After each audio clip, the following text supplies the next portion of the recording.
Hello, and welcome to another Business Tech Planet video.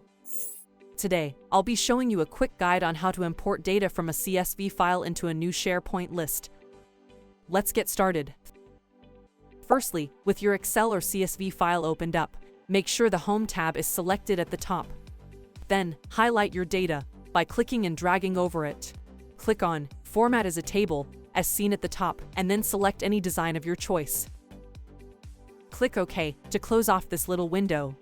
Now, you're going to go to the search bar at the top and type in Export.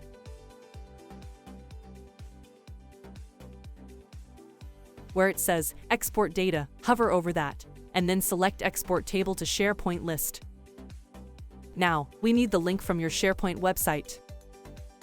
With Office 365 open, open the app launcher and select SharePoint.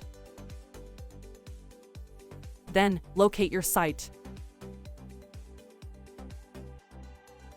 From this point, copy the URL at the top and paste it back into Excel, in the box next to where it says Address.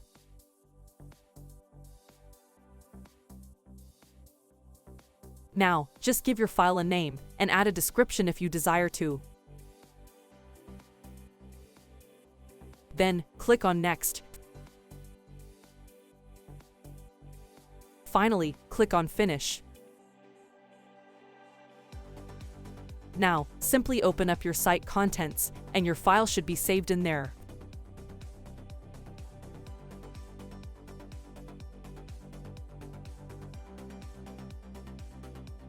For a dedicated blog post on this topic, check out our website. The link is in the description below.